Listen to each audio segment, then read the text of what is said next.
Bonjour à vous, mes très chers amis. Je suis ravi de vous retrouver sur la chaîne Fatmir Football, la chaîne du foot, la chaîne du foot pratiqué par les femmes, comme dirait la célèbre agent de joueuse Sonia Souid. Le foot pratiqué par les femmes, on adore ça ici. Et aujourd'hui, on va être gâtés. C'est le jour J, jour de match, jour de très gros match, une affiche prestigieuse. La France entame son tournoi, on va dire, par le versant le plus dur à grimper, sur cette montagne euro féminin, puisque la France va affronter tout simplement l'Angleterre, championne d'Europe en titre. La France qui est tombée quand même dans un groupe corsé. Il y a l'Angleterre, donc championne d'Europe en titre. Il y a la Hollande, championne d'Europe 2017. Donc on a les deux dernières championnes d'Europe dans le groupe de la France. Et puis le petit pousset du groupe, le Pays de Galles. C'est une première pour ce pays, effectivement, mais ça ne veut pas dire pour autant que ça sera un match facile à jouer pour la France. Par contre, défaite interdite, quelle que soit l'issue du match contre l'Angleterre, défaite interdite contre le Pays de Galles si on veut avoir une chance d'aller plus loin dans cet euro. Mais chaque chose en son temps. Dans cette vidéo, on va revenir sur les forces, les faiblesses de cette équipe de France. Est-elle favorite? Est-elle outsider? J'en ai parlé dans beaucoup de vidéos et je vous invite à aller les découvrir d'ailleurs. Mais la France doit faire quelque chose dans cet euro. La France doit aller chercher le Graal. Alors, on va le dire tout doucement, la France doit gagner cet euro, ce serait vraiment super. On va le dire tout doucement parce que si on commence à le crier sur les toits, alors là, c'est une chape de plomb qui va s'abattre sur l'équipe de France. Donc, tout le monde se tait, on ne dit rien, on en parle entre nous, dans les vestiaires, si vous voulez, aux entraînements, les filles, pas de souci, mais surtout, vous ne dites rien à la presse, vous ne dites rien au monde entier. Vous avancez masqué dans cet euro, je vous en supplie. J'ai commencé à entendre ici et là certaines déclarations qui m'ont mis, qui m'ont hérissé le poil. Voilà. Je pense notamment à Kelly Gago, qui est novice à ce niveau-là. Kelly, c'est très bien d'avoir de l'ambition, mais garde ça pour toi. Il y a tous les tournois précédents auxquels la France a participé, et à chaque fois, on a ouvert la bouche et ça nous a joué des mauvais tours. Les JO, dernière épreuve en date, où il y avait Amandine Henry, mais pas qu'elle, qui avait euh, étalé sur la place publique les ambitions de l'équipe de France en disant qu'elle ne voulait rien de moins que la breloque en or, et on a vu ce qui s'est passé. Donc, on ne dit rien et on voit venir. Donc, comme je l'ai dit, dans cette vidéo, on va parler des forces et faiblesses de l'équipe de France. On va parler aussi, bien sûr, de l'adversaire, de l'Angleterre. Si vous aimez ce type de contenu, c'est le moment de vous abonner si ce n'est pas encore fait. Merci à mes nombreux abonnés. Vous êtes de plus en plus donc, à vous abonner à cette chaîne. C'est vraiment super. Continuez comme ça. Soyez encore plus participatifs. Mettez-moi des pouces. Faites péter les pouces. Mettez des commentaires. Ça me fait vraiment toujours plaisir de vous lire. On n'est pas toujours d'accord sur tout, mais c'est ça la démocratie, hein, bien évidemment. Le champ commentaire est fait pour ça, donc n'hésitez pas. Et puis voilà, c'est parti. Et le premier point négatif, c'est le rajeunissement de cette équipe de France. 6 poussins qui débarquent dans la basse-cour, ça fait quand même un peu beaucoup, non? Alice Sombat, Kelly Gago, Tiniba Samoura, Lou Bogart, Melvin Dongala et Oriane Jean-François. Oui, ça fait bien 6. Ça fait quand même baisser la moyenne d'âge du groupe France. Alors, on n'est pas sur un record, hein. On est à 24 ans et 22 jours. C'est quand même plutôt décent comme moyenne d'âge. Le record était détenu par l'équipe de France qui avait fait l'Euro 97, donc ça date pas d'hier, où là, la moyenne d'âge était de 23 ans et 169 jours, quelque chose comme ça. Quoi qu'il en soit, qui dit rajeunissement dit forcément manque de vécu, manque d'expérience. Et ça peut être fatal aux Bleus à des moments cruciaux de leur parcours. C'est un pari osé, beaucoup diraient un pari OSEF. Quoi qu'il en soit, c'est un pari risqué. Est-ce que ça sera un pari gagnant? On verra bien. Moi, je me pose quand même la question. La question se pose au moment où je fais la vidéo. Le deuxième point, et je l'ai appris là tout récemment, c'est la blessure de Grij Mbok. Franchement, s'il y a bien une joueuse qui ne doit pas être blessée dans cet effectif, c'est Grij Mbok. Et patatras, eh ben, elle a cette douleur au mollet persistante qui l'empêche de prétendre à jouer le premier match contre l'Angleterre. Autant dire qu'on ne pouvait pas avoir de pire nouvelle que ça. Alors si, la pire nouvelle, ça aurait été qu'elle soit totalement blessée et qu'on ne puisse pas compter sur elle sur cet euro. Apparemment, on attend, mais Laurent Bonadei ne veut pas prendre de risques. On attend que la blessure se résorbe pour voilà, la titulariser.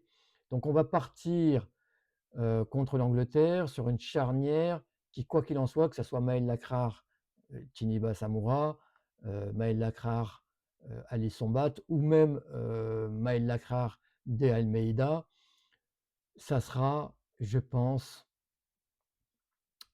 coton, vraiment coton, pour les joueuses qui vont suppléer Grejembok, tant cette joueuse apporte des garanties au niveau défensif, tant cette joueuse est pétrie de talent, de certitude, qui en font une des meilleures défenseurs du monde quand son corps la laisse tranquille.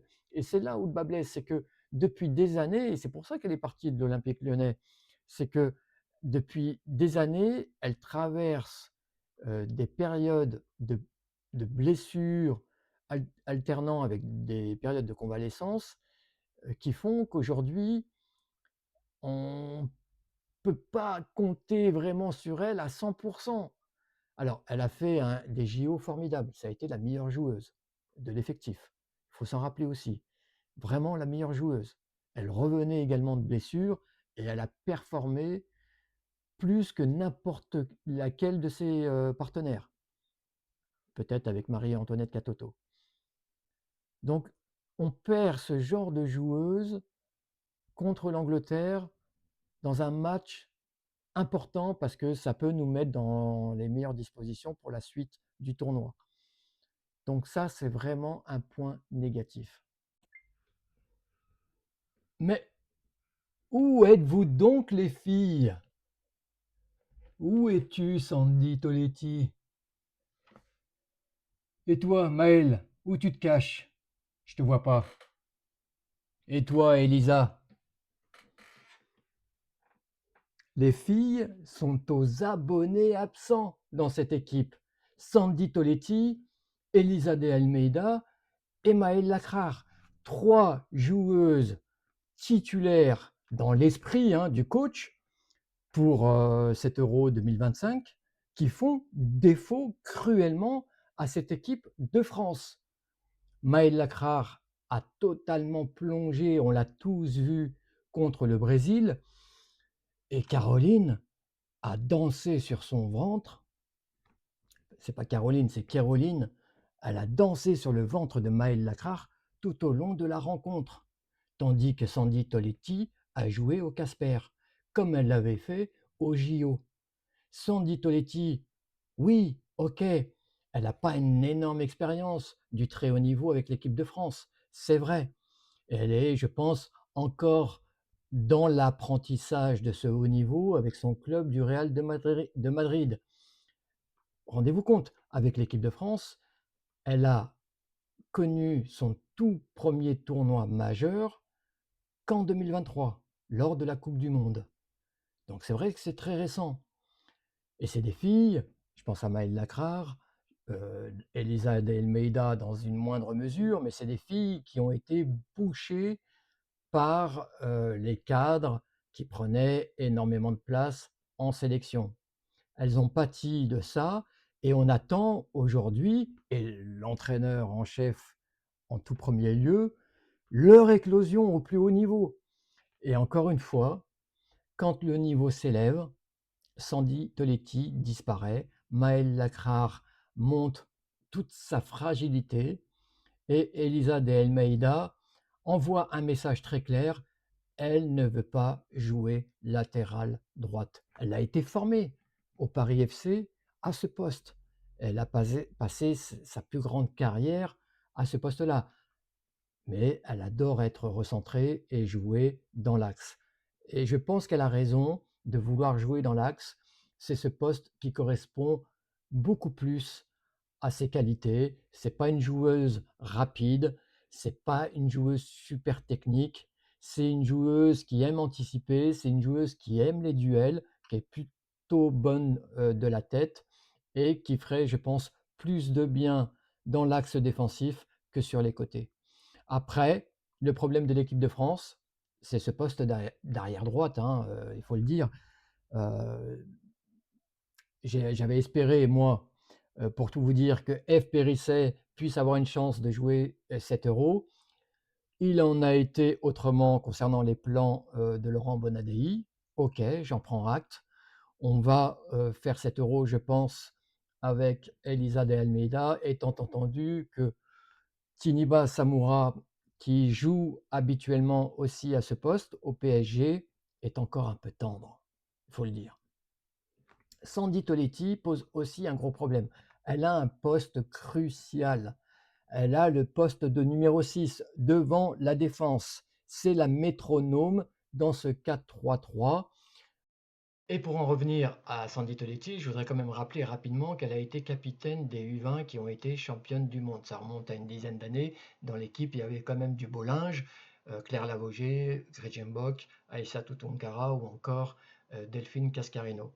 Sandy Toletti, c'est son histoire, doit hériter de ce brassard de capitaine.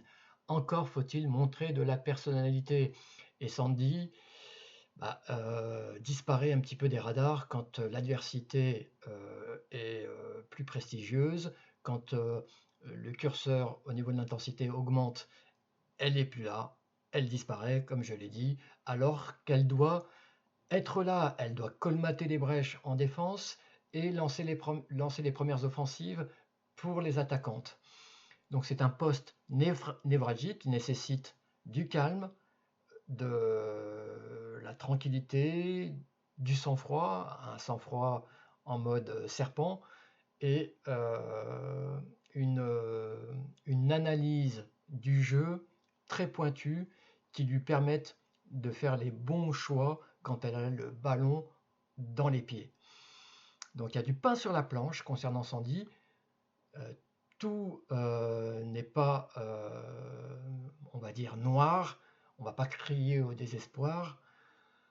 On espère vraiment qu'elle va se rebiffer. Je pense qu'elle a quand même été touchée par sa prestation contre le Brésil. Je l'ai observé à travers la télé, hein, quand la caméra la montrait sur le banc de touche. Et on voyait bien quand même que sa prestation l'avait beaucoup, beaucoup touchée. Donc j'espère qu'elle va rebondir. L'équipe de France a vraiment besoin d'elle. Oriane Jean-François a montré beaucoup de choses. Donc son poste va peut-être être mis en balance avec Oriane Jean-François. On va voir ce que va faire Laurent Bonadei. Mais je pense quand même que Sandy Toletti a toutes les qualités. Elle est au niveau technique, au niveau de la vista du jeu, elle est capable de faire beaucoup plus. Il faut qu'elle gagne encore une fois en personnalité, en maturité, qu'elle soit plus coriace, qu'elle s'endurcisse pour qu'elle puisse montrer son plus beau visage et que l'équipe de France puisse enfin en profiter. Bon, le dernier point négatif concernant cette équipe de France, et pas des moindres, c'est même le point négatif le plus important, c'est bien sûr le mental, la dimension mentale. Où en est cette équipe de France après ces échecs répétés tournoi après tournoi? Cette équipe de France qui n'a jamais répondu aux attentes qu'on a placées en elle, qui a tout le temps même déçu le peuple français, hein, si je puis dire. On ne va pas faire dans la grandiloquence, mais c'est vrai que l'équipe de France systématiquement loupe ses rendez-vous à l'échelle internationale sur des tournois majeurs. Et la raison est simple, c'est que le mental a toujours fait défaut à cette équipe. L'équipe de France a le jeu, l'équipe de France a les joueuses talentueuses, l'équipe de France a tout ce qu'il faut pour gagner, mais le mental fait défaut. Qu'en sera-t-il concernant cet euro? Alors, Laurent Bonadei, bien sûr, a prévu la chose, hein, il était dans le staff quand même qui a participé à la déconfiture de l'équipe de France au JO à Paris l'année dernière. Donc il était aux premières loges pour s'apercevoir des failles béantes de cette équipe au niveau mental. Semble-t-il, il y a remédié en faisant appel à Thomas Samu. Allô le Samu, l'équipe de France a besoin de vous. Donc Thomas Samu qui est arrivé, qui s'emploie donc à reforger un mental d'acier, à forger, hein, tout simplement, hein. L'équipe de France, depuis sa création, a toujours manqué de cette dimension-là. Donc à forger un mental d'acier aux troupes françaises, aux Bleus, à nos chers Bleus, pour qu'elles puissent se donner vraiment les moyens d'aller conquérir le titre suprême, le titre européen. Et semble-t-il, dans l'ombre, il travaille ardemment donc à dénouer certains nœuds chez certaines filles pour qu'elles puissent exprimer leur plein potentiel à des moments critiques de match, dans des situations vraiment très chaudes, pour que la France puisse passer les différents écueils qui vont se présenter durant son parcours. On a eu d'ailleurs un début de réponse avec le dernier match joué contre le Brésil. Match amical, oui, si on veut. C'était un match tout sauf amical, en fait.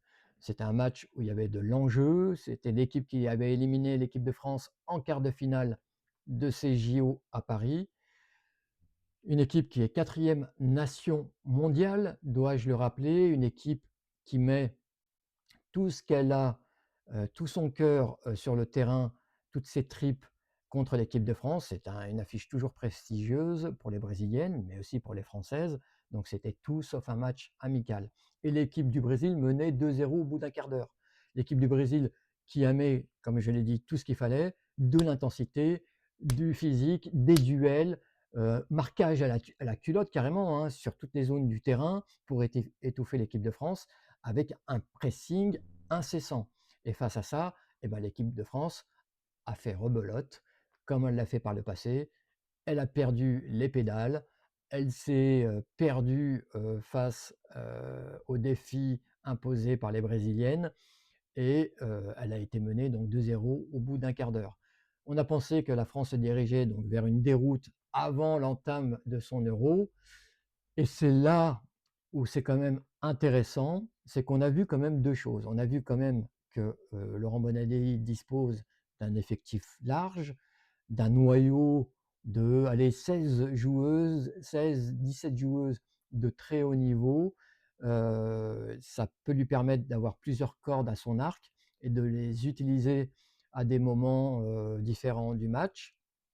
D'ailleurs, les entrées en jeu de Delphine Cascarino, de Doriane Jean-François, de Sandy Baltimore ont redistribué les cartes et ont permis à la France de renverser la vapeur face à cette redoutable équipe brésilienne et a permis au passage à l'équipe de France de maintenir sa série de victoires. Donc ça, c'est intéressant. Il y a des ressources mentales donc dans cette équipe qui sont évidentes. Est-ce que c'est pour autant une garantie en nous indiquant que l'équipe de France, ça y est, maintenant a un mental à toute épreuve et va pouvoir montrer de quel bois elle est faite à l'ensemble des nations qui sont présentes pour ce tournoi? Il y a loin de la coupe aux lèvres, comme on dit. Donc on attend de voir avant de juger sur pièce. On espère, on croise les doigts pour que ça marche pour l'équipe de France. On espère que Thomas Samu va vraiment apporter quelque chose de positif à cette équipe. Oui, pour que l'équipe de France décroche enfin la timbale. Et pour décrocher le gros lot, vaut mieux avoir un physique qui vous permette de voyager loin dans cet euro.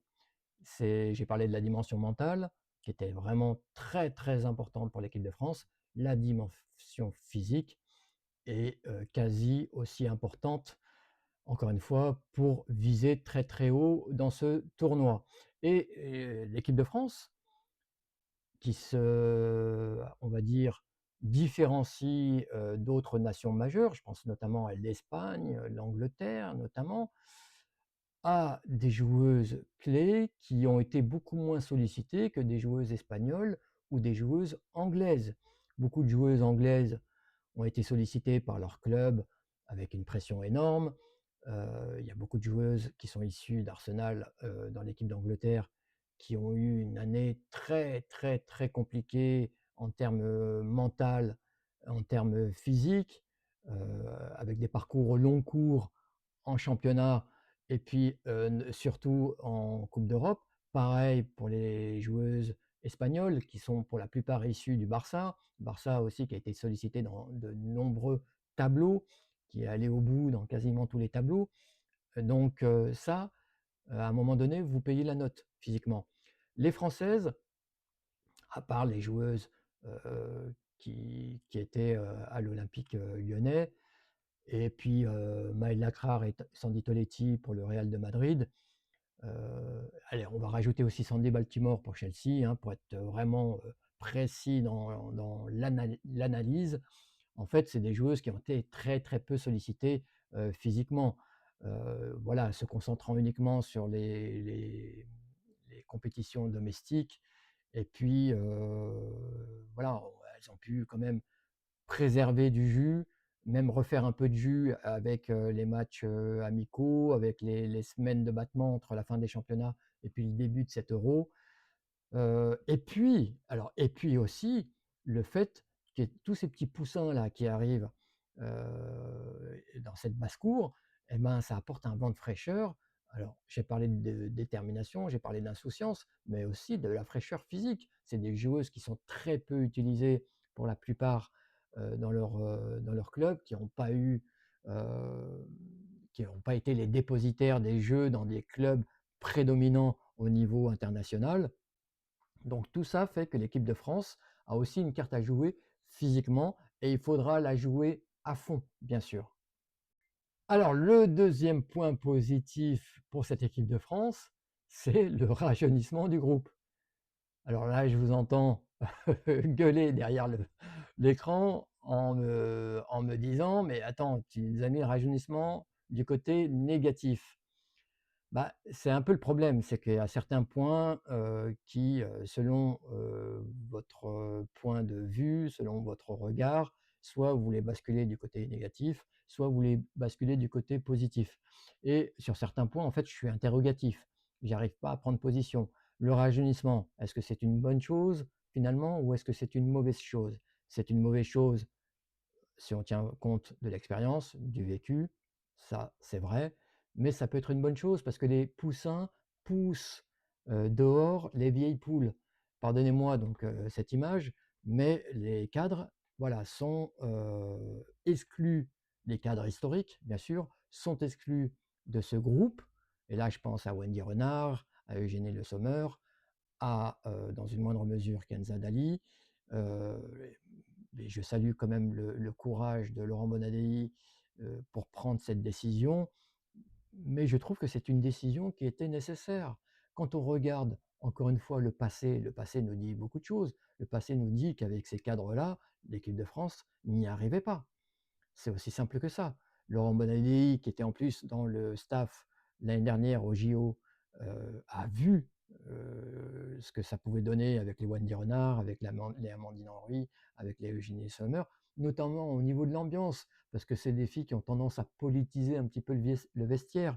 Quand vous avez une telle aura, une telle influence, un tel, on va dire, réseau, de par votre parcours, votre palmarès, votre personnalité, ben parfois vous pouvez plus cristalliser les tensions qu'apaiser en fait un vestiaire. Je pense notamment aux guerres ouvertes entre Amandine Henry et Corinne Diacre, ou Wendy Renard et Corinne Diacre. Wendy Renard qui a emmené avec elle pas mal de joueuses de l'équipe de France. Ça crée des tensions en interne, forcément. Et les résultats peuvent s'en ressentir. Là, je trouve que le climat est apaisé. Bock est capitaine, elle est reconnue par tout le monde, elle est appréciée par tout le monde. Il y a vraiment une atmosphère saine, j'ai l'impression, dans cette équipe de France, qui va aussi peser dans cet Euro.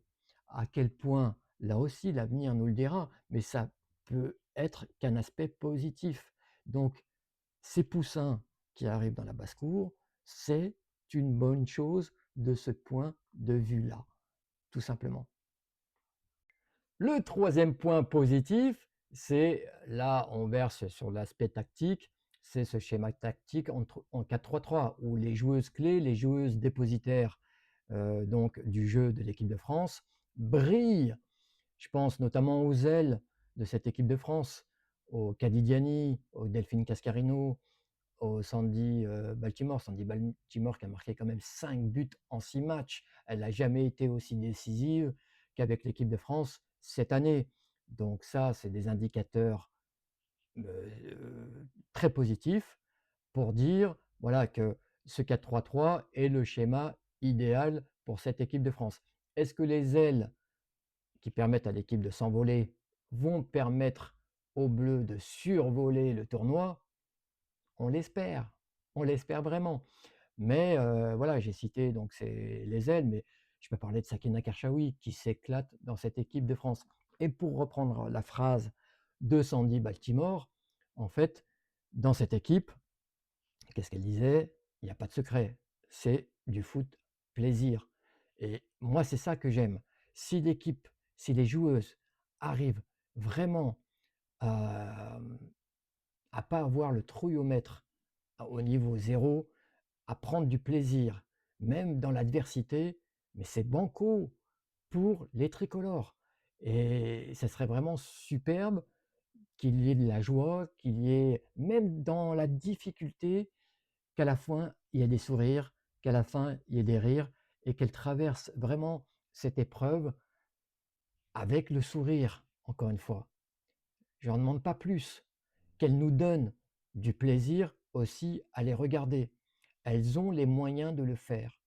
Donc, je suis très content que Laurent Bonadei ait figé donc ce 4-3-3. Je suis très content qu'il ait permis à beaucoup de joueuses d'être titularisées d'un match à l'autre. Ça a permis aussi d'asseoir voilà, les statuts des unes et des autres, même si on en a parlé, il y a certaines joueuses qui posent question et peut-être que Laurent Bonadei va revoir sa copie, mais ça se fait vraiment à la marge parce que sur l'ensemble des 11 joueuses qui vont démarrer le tournoi, beaucoup ont été titulaires sur la plupart des matchs joués, notamment en Ligue des Nations. J'en suis sûr, de la gardienne Pauline Perromagnin à l'attaquante Marie-Antoinette Catoto. Marie-Antoinette Catoto qui s'est remis à marquer, elle qui a été extraordinaire au JO l'année dernière, dont on attend beaucoup. Laurent Bonnery se repose beaucoup sur elle pour l'animation offensive et pour terminer les actions. Elle en est tout à fait capable. C'est une joueuse d'un très très haut niveau. Encore une fois, je me répète, mais Marie-Antoinette Catoto, c'est du lourd. C'est vraiment du lourd. Et c'est bien qu'elle retrouve un peu de confiance. On espère qu'elle va marquer contre l'Angleterre pour vraiment se mettre sur les bons rails et emmener cette équipe de France très très loin. Allez, pour finir, quelques mots concernant donc le match de ce soir. J'ai hâte d'y être, les amis. Vraiment hâte d'y être. Le crunch entre l'Angleterre, donc championne d'Europe en titre, qui va affronter donc l'équipe de France, prétendante sérieuse au titre européen. Waouh! Ça va faire des étincelles. Alors, on a parlé des forces et des faiblesses de l'équipe de France. On va parler quand même un petit peu de l'Angleterre de Sarina Wiegman, qui, depuis la dernière finale de Coupe du Monde en 2023 contre l'Espagne, finale qui a été perdue, a eu des résultats plutôt fluctuants. Elle a raté sa campagne de qualification pour les JO. L'Angleterre n'était pas aux JO à Paris. L'Angleterre qui, sur cette dernière campagne de Ligue des Nations, s'est aussi pris les pieds dans le tapis puisqu'elle ne sera pas non plus au rendez-vous en octobre pour les phases finales de la Ligue des Nations, en ponctuant en plus sa campagne par 2 contre-performances au Portugal, en faisant match nul, 1 but partout. Les Portugaises qui se sont faites écraser par l'Espagne en match d'ouverture et par la Belgique. Elles ont perdu leur match contre les Belges en Belgique, 3-2. Les Belges qu'on a étrillés 5-0 lors de notre dernier match amical. C'était un des 2 matchs amicaux qu'on a disputés et on avait gagné 5-0 ce match-là. Donc l'Angleterre ne se présente pas sous son meilleur visage, on va dire, pour affronter l'équipe de France. Pour autant, ça reste un gros morceau. C'est voilà, une équipe qui est truffée de superbes joueuses, des joueuses en plus dont certaines sont issues d'Arsenal, hein, Arsenal qui a gagné la Ligue des Championnes. Donc je pense à Léa Williamson ou Alessia Russo qui vont contaminer leurs coéquipières d'ondes positives. Ça va être costaud pour l'équipe de France. Mais il y a quand même un coup à jouer.